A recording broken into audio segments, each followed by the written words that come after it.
आज हम आपको लेके आए हैं सारण जिला के माजी विधानसभा जनसुराज के भावी प्रत्याशी वाईवी गिरीश सर हैं हमारे साथ। तो आज हम जानेंगे सर का कितना तैयारी चल रहा है। माजी विधानसभा में टोटल 36 पंचायत है। अभी सर कितना पंचायत का दौरा किया है? पहले तो सर स्वागत है, कैसे हैं? बहुत बहुत धन्यवाद। अब ऐसा कोई पंचायत नहीं रहा था मैं घूम नहीं चुका हूँ। गत तीन महीने से मैं जनसंपर्क अभियान में हूँ। लोगों का रुझान भी जनसुराज की तरफ है और मेरे तरफ भी लोग मुखातिब हैं और बहुत अच्छा महसूस हो रहा है। लगता है कि ज़्यादा से ज़्यादा लोग मांझी क्षेत्र के जनसुराज को वोट देंगे। सर माजी विधानसभा में ऐसा क्या सबसे बड़ा समस्या दिख रहा है? मांझी का जो सबसे बड़ा समस्या है, जिस पर न मांझी का कोई विधायक या कोई भी जनप्रतिनिधि इस पर बात नहीं कर रहा है। लोग भी इस समस्या को भूल गए हैं, लेकिन मैंने अपने अध्ययन और स्टडी से समझा है कि सबसे बड़ी समस्या यहाँ इरिगेशन का है। इरिगेशन मतलब सिंचाई का है। जो गंडक नहर आया, एकमा तक पानी आके रुक जाता है। सबसे पहले यहाँ की प्राथमिकता होगी कि गंडक नदी के पानी जो एकमा तक रुका हुआ है उसको पहले मांझी क्षेत्र में उसको लाना होगा और उसका पानी यहाँ लाने से यहाँ की खेती में बहुत सुविधा हो जाएगी। खेती की किसान बड़े खुशहाल हो जाएंगे, काफ़ी पैदावार बढ़ जाएगी। जो सबसे बड़ी समस्या अभी तक जो मैंने देखा है, वैसे तो मांझी का विकास जो होना चाहिए साथ सो नहीं हो सका है। शिक्षा के मामले में भी, और यहाँ के जो सम्मानित नेता थे, ये सबसे बड़े सम्मानित नेता यहीं के नहीं, मांझी के ही नहीं, पूरे प्रदेश के पंडित गिरीश तिवारी थे। तो आप लोग को आप जान के आश्चर्य होगा कि तमाम विधायक एमपी लोग के रहते हुए भी जिस स्कूल का उन्होंने निर्माण किया था बरेजा में, उस स्कूल का मुख्यमंत्री या तमाम जनप्रतिनिधि के आश्वासन के बावजूद भी उनका नामकरण भी अभी तक उनके नाम से नहीं हो सका। बस मांझी को लोग गिरीश तिवारी के नाम से जानते हैं। वो तपस्वी थे, वो महात्मा थे। यहाँ समझ लीजिए कि महात्मा गांधी के छोटे रूप स्वरूप में वो मांझी में जाने जाते थे। दूसरी हमारी समस्या हमारी समस्या लग रही है कि पंडित गिरीश तिवारी को उनका मान सम्मान जो मिलना चाहिए अभी तक नहीं मिला है।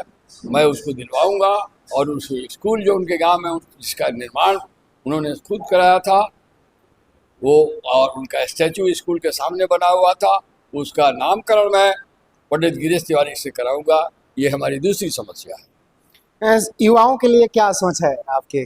देखिए, हमारी पार्टी ही युवाओं के लिए बनी है।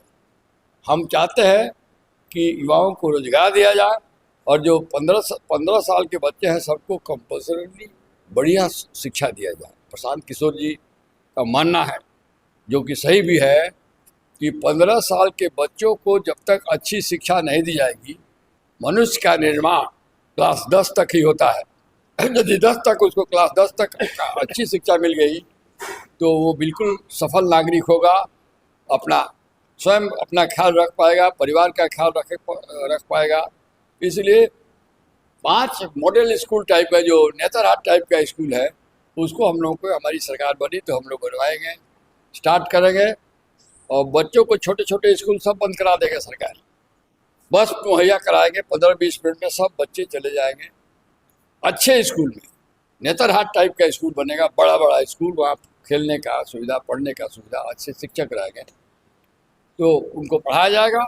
जब तक ये व्यवस्था नहीं कर ली जाएगी तब तक गार्जियंस को ये सरकार के पैसे पर किसी भी प्राइवेट स्कूल में पढ़ाने का हम लोग प्रयोजन किए हैं।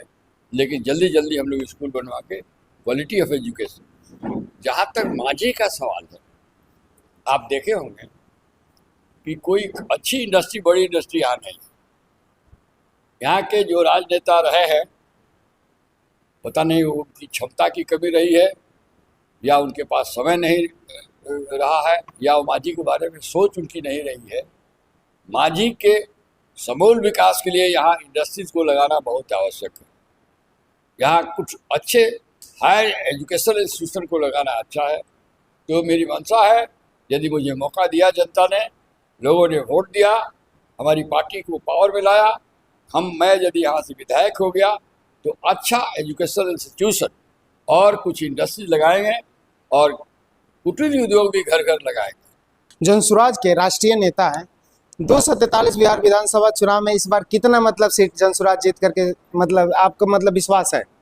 देखिए, विश्वास नहीं है, हाँ। ये हिसाब है। हाँ। हिसाब से मैं बता देता हूँ। ये जो भाजपा का है या एनडीए कह लीजिए, जो प्रशांत जी की भीड़ हो रही है और जो हम लोग आंकलन कर रहे हैं, तो भाजपा या एनडीए का जो गिरने वाला वोट है उसका 60% वोट जनसुराज की तरफ झुक चुका है और राजद का 35-40-30-35% वोट हमारे तरफ झुक चुका है। तो जोड़ लीजिए कितना हो गया। तो हम सिंगल सबसे ज़्यादा हमको सीट आ रही है, 150 से लेकर 200 के करीब में हम लोग का सीट आ रहा है। सरकार हम ही लोगों की बनने जा रही है। फुल बहुमत से सरकार बनाने आप लोग जा रहे हैं? बिल्कुल, ये राइटिंग ऑफ वॉल दीवार पर लिखा हुआ है। लोगों का विचार, लोगों का रुझान, लोगों से जाकर मिलिए गाँव में। यंग बॉयज, महिलाएं तो महिलाएं चूँकि उनके हस्बैंड, उनके बच्चे सब बाहर पलायन से रहते हैं और हम लोग का स्कीम है कि पलायन रोक देना है, वो बहुत प्रसन्न है, वो चाहती हैं। और अभी तक लालू के डर से लोग भाजपा को वोट देते थे और जो भाजपा वाले मिल जाता था और कुछ लोग अकलियत वाले जो थे जिनको कोई ऑप्शन नहीं था तो वो लालू को वोट देते थे। लेकिन तीसरा विकल्प ऑप्शन सबसे सुंदर, प्रशांत किशोर जैसा नेतृत्व भी किसी पार्टी के पास बिहार में नहीं है। वैसा सोच, वैसा बुद्धिमान, वैसा जागरूक और सेल्फलेस सर्विस करने वाला, बिहार को बढ़ाने वाला देख लीजिए तो तीनों चारों पार्टी में कोई है। इसलिए जनता का रुझान हमारे तरफ हो चुका है और समय का इंतजार है। आप प्रतिदिन रुझान बढ़ रहा, घट नहीं रहा है। यहाँ देखिए, कल आए थे राहुल गांधी, तेजस्वी जी, तो कुछ चुनिंदे झंडा लेके लोग यहाँ खड़े थे, चुनिंदे लोग, लेकिन उन लोगों ने उनसे भी नहीं मिला। उसका भी बड़ा रिएक्शन हुआ, सीधे गाड़ी दौड़ाते हुए चले गए। प्रशांत जी जगह जगह रुक के सबसे मिलते हैं, सबसे बात करते हैं। ऐसे नेतृत्व हैं, ये सीधे चले गए हैं। उनके पार्टी के ही लोग बड़े विक्षुब्ध हैं, बड़े फ्रस्ट्रेटेड हैं। आज हम लोग गेट खोल देंगे ना तो उसमें से 80% सौभाग्य हमारे यहाँ चला आएगा। लेकिन हम लोग आसानी से गेट, हम तो काबिल आदमी को लेते हैं, पढ़ा लिखा आदमी को लेते हैं, जो चाहे उसको नहीं लेते हैं। तो इस बैकग्राउंड में देख लीजिए क्यों नहीं वो लोग रुके, ये भी एक प्रश्न है। उन लोग को पता चल गया है कि पूरा एरिया जनसुराजी हो गया है, तो रुक के क्यों समय व्यर्थ करें, इसलिए आगे चले गए। आपके चहेते मतलब चाहने वाले मांझी विधानसभा में अब वो लोग विधायक चुनने नहीं जा रहे हैं, बोल रहे हैं डिप्टी सीएम, मतलब आपको डिप्टी सीएम के रूप में पीछे में चर्चा हो रहा है। हमने काफ़ी इंटरव्यू में देखा कि अब हम लोग डिप्टी सीएम को वोट देने जा रहे हैं। तो हम टिकट का बात नहीं करेंगे, हर जगह हम लोग पूछते हैं कि टिकट मतलब कितना विश्वास है कि आप ही को मिलेगा, लेकिन तो आप तो टिकट बंटवारा में ही है, आप ही को बांटना है, तो टिकट का तो किंतु परंतु है ही नहीं। तो हमें मिल चुका है। हाँ, तो टिकट का हम बातें नहीं करेंगे, किंतु परंतु हम जानते हैं आप राष्ट्रीय मतलब नेता है जनसुराज के और काफी करीबी हैं प्रशांत किशोर जी के, तो टिकट के लिए कोई किंतु परंतु नहीं है। लेकिन डिप्टी सीएम वाला पे एक बार खोलिए, मांझी विधानसभा मान चुका है कि डिप्टी सीएम कह नहीं सकते हैं कि अब सरकार बनेगी फिर उस समय क्या कॉम्बिनेशन होगा, कौन सीएम होगा, कौन डिप्टी सीएम होगा, कौन मंत्री होगा, इसके लिए अभी कहना उचित नहीं है। मैं समय आएगा तो बताऊंगा। पहले तो हमें विधायक बनावें लोग और जनसुराज की सरकार बनावें, फिर तो मांझी का इतिहास बदलेगा। हाँ, आखिरी सवाल ये होगा, मांझी विधानसभा में बाहुबली और धनबल का यहाँ पे लड़ाई होता है, कैसे लड़िएगा सर? हम जितने बाहुबल है बिहार के वो सब का बाहुबल के लिए सर आप पहले से लड़ते आते, बिहार के सबसे बड़े वकील हैं, तो आप तो बाहुबल के लिए बहुत लड़ाई लड़े हैं, लेकिन अब तो अपना खुद लड़ना है आमने सामने। कोई बाहुबल मेरे तरफ नहीं देख सकता है, सब लोग अपना वोट मांगेंगे। वो जानते हैं कि बाहुबली यदि कोई अस्त्र चला मुझ पर तो मुझे नहीं, मेरे पास कानून का इतना बड़ा अस्त्र है कि ध्वंस हो जाएंगे। इसलिए आप मान के चलिए। और आज का चुनाव भी, पहले बाहुबलियों का चुनाव होता था, अब नहीं है, अब तो बटन है। एडमिनिस्ट्रेशन भी बहुत जागरूक रहता है। मैं बाहुबली नहीं हूँ, मैं तो कानून का पालक हूँ, कानून जस्टिस दिलाता हूँ लोगों को, तो मेरा ख्याल है कि मेरे साथ कोई बाहुबली, अब बाहुबली जिसको भी कह लीजिए, वो मेरे साथ अपना बल का प्रयोग करने की हिम्मत नहीं करेगा। आखिर में क्या कहिएगा मांझी विधानसभा के जो लोग हैं? बहुत अच्छे लोग, बहुत अच्छे लोग हैं। इनके साथ यहाँ के राजनेताओं ने अभी तक न्याय नहीं किया है। जो इनको चाहिए वो न दिला पाए हैं। चुनाव जीते हैं, उसके बाद अपने व्यक्तिगत समस्याओं में, व्यक्तिगत उत्थान में ज़्यादातर लग गए हैं। थोड़ा बहुत कुछ काम किए हैं, बहुत ज़्यादा काम किया जा सकता था।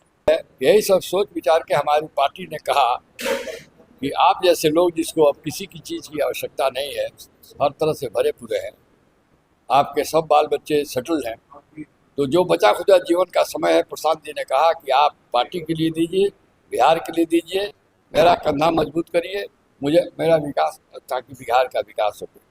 तो यह सोच के मैं 2 अक्टूबर को प्रशांत जी के साथ पार्टी में जुड़ा, और तब से जितनी हमारी बुद्धि है, जितनी हमारी शक्ति है, मैं पार्टी को मजबूत करने के लिए लगातार प्रयत्नशील हूँ।